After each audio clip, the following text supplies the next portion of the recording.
A few months ago, Cats and Kittens, I'm interviewing today. I'm interviewing one of the biggest stars in the world and an amazing bass player in the biggest band in the world. His name's Adam Clayton. Oh, thank you. Thank you. Very much. And coming from another bass player and all that, it means a lot to me. I know he plays a bass guitar and I play a stand-up, but there's still basses. There's more work in a stand-up. You got to carry the thing around. I know. Tell me about it. I've been doing it for so long. But anyway, back to the story. A few months ago, I received an email from the lead singer of my band, the Rockats, which original labelmates of U2, signed to Island Records back in the day by Chris Blackwell. And flash forward 30 years, I get an email from the singer from the Rockats, said, Nadine from Maverick Entertainment, Adam Clayton wants to reach you. And I thought, okay, Adam, well, I haven't heard that name for quite a while. This is going to be interesting. Not really realizing what it was going to be about, but I had been featured in a newspaper. Adam, your turn. You take it from here. Well, I had seen the story about your errant bass in the New York Times, and it was a story of how after a gig, one of your crew had parked the van somewhere to get something to, and when he came back out, having had a hamburger or whatever, the van was gone, and indeed your bass with it, or your bass was taken out of the van. No, was the last story. It was all the gear. It was everything. He left the van running. It was Jerry Nolan's pink drums. It was Gretsch guitars. It was my SVT Bill Wyman setup. It was my 810s. It was the whole lot. That is a disaster for a gigging band. So I read down. I thought it was you, and of course I realized that we knew each other in an earlier life, in a different life. Yes, and sir. I also that this bass was very important to you because you'd had it painted. It was iconic. It was associated with the band and yourself. So lo and behold, it turns up 20 odd years later. 39 years later. 39 years in a pawn shop, and quite rightly, when it was identified as your bass because your name is written on it. My name is in big pink letters on it. Yes. I mean, you said, well, I'd like it back. And I suppose the owner of the shop had paid money for it, and he wasn't going to just let it go to anyone. So no, he wasn't. No. So when I saw the article, I thought, well, I know how I would feel about something like that, and right. I just phoned or I made contact to help in any way, whatever that could possibly be. But by the time I got to you, I think you'd had so many calls from people willing to help you, and it was no longer an issue. The owner of the shop had said, I'm happy to waive my fee. When I first started with the Rockats, I could barely play the sets. And if people come up and jam, like Johnny Thunders used to get up with us a lot because we had the same manager. And he would say, do this song. I'd be like, oh my God, what song? As long as it's simple. And it'd be like, oh, let's do Chuck Berry's Round and Round, A-A-D-D-A. Okay, I know that. I can play that. But I didn't. Then I took lessons later. And that's similar to you, right? You were self-taught. And then you took some lessons later on, or you studied bass after that? In the 90s, I was living in New York, and I just thought, what do people do? What do musicians do in New York when they've got some free time and when they're not playing?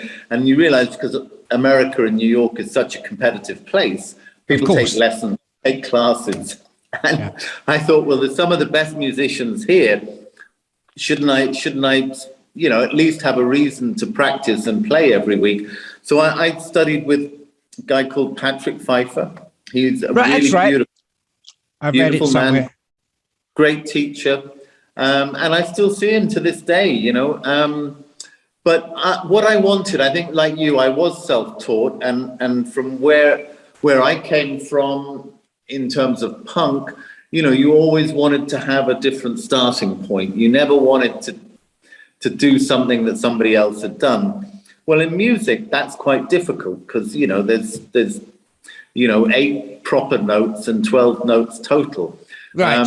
And you can use them all up in any combination of ways. So a little bit of an education goes a long way. So I thought, well, I need to find out keys. I need to find out about rhythm. I need to find out how it all fits together. And because I was self-taught, probably a bit like you, I hadn't grown up playing other people's songs or other people's bass parts. I only knew the songs in my band. Yeah. And that's where you learn, you learn the way people think, you learn the way things get put together. So, I mean, the great thing about what Patrick did, Patrick would show me a Marvin Gaye bass line or a Bootsy Collins bass line for James Brown. And I go, okay, I understand why that works and how it fits together now. And I'm, I'm a little bit lazy as well. I don't like to put in the study, but the benefit of it's brilliant.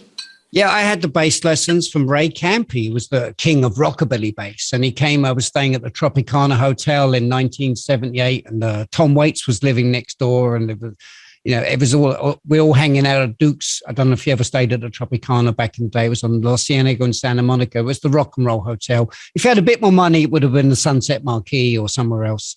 But he came round and told me how to slap it, because when I was originally, I just used to just pluck the strings. And he said, if you're going to play stand up and play rockabilly, you need to pluck the string, slap it with your hand, and then pluck it again. And that was the whole rockabilly, Sun Sound, Johnny Cash, kind of, Elvis, Roy Orbison, all that early stuff was all slap bass. Elvis didn't even have a drummer on the first record. It was just the bass. Yeah. The bass was the drums. So that was that. The other thing. Your choice of bass. If I had, when I did play bass guitar for a very small period, I liked the Fender Precision, but I also much preferred the Fender Jazz. And I read somewhere that you actually prefer the same, that you like a Fender Jazz neck as opposed to the Precision neck. Is that true, or is that? Yeah. I mean, it's a bit of folklore. A lot of bass players do this actually, which the more I talk to, the more I realize now. Jean-Jacques Burnel from the Stranglers, that's where I first heard about it, was you would take a P bass, which is much easier to operate because it's only got, 2 knobs on it. You've got volume or tone. Did he influence you as a bass player? I think he influenced me in attitude and in sound. I guess I'd never really thought of the bass as so aggressive and so masculine. Really? Yes, I agree. Because I'd always responded to the more James Jamerson, sexy, groovy thing. And then when you put the bass in the hands of Jean-Jacques Burnel, it becomes a weapon. Absolutely. And so that's great. I probably could never carry the aggression that he carries, but I loved some of the simpler bass parts. And actually, I saw the band 2 weeks ago in London. They're doing a tour, and he's playing as well as ever. And absolutely, when you hear them, tour and do a show, you realize just how many songs I mean, they have a lot of songs in their canon. I mean, definitely. Another bass player that influenced me was Paul Simonon and Robbie Shakespeare. Oh yeah, poor old Robbie. He's passed on. I know. I'm amazing bass player. Simple, but I mean, Black Uhura. I found out through Island Records, and I saw them live. And when I saw him live, I knew Aston family man Barrett had taught him bass. But Robbie Shakespeare, what a just simple, but just thundery, just simple notes, but it just carried so much weight. Yeah, exactly. And it's a funny thing, the great thing about bass is, it seems to fit to whoever the player is. And it seems to be, I always think, I think, maybe I could study a bit more. Maybe, I could be a bit faster in the left hand and stuff. But actually, the bass is the perfect instrument for me to express myself.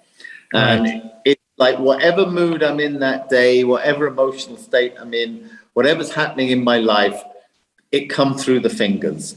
And playing the stand-up, it's a lot quite more difficult playing than a bass guitar. And if I don't have my chops up, if I don't play for a few weeks, I mean, I really feel it when I get back on the bass. We just finished an album, original band, back together. We got Clem Burke from Blondie to play drums on it. And he's a great player. Clem's a great player. He killed it on this album we just did. We did it virtually. I had to do my bits in Iceland and Clem did his in LA. But, you know, I had to get my chops back up for really to get to, because the stand-up is quite a different instrument to a bass guitar in a way. I mean, it is a bass, of course, but it's a little more difficult to, you know, the spread of, I'm lucky I've got pretty big hands, but, you know, to jump around on it, like, you know, wouldn't be, I'm not Jaco Pastorius or anything like that, or Ray Brown or, you know, some of the great bass players. But, yeah, I mean, it's all that side of your body. It's your arm, your shoulder, the whole thing. Absolutely. It's very physical. Very physical. And when I did play a bass guitar, I always felt like Bill Wyman because I would have to play it like more vertically than horizontally because I'm so used to this. When I did American Bandstand, I had a bass guitar and I played it like this. It felt very weird. I felt like Dee Dee Ramone or somebody like that. You know, it was very, very different.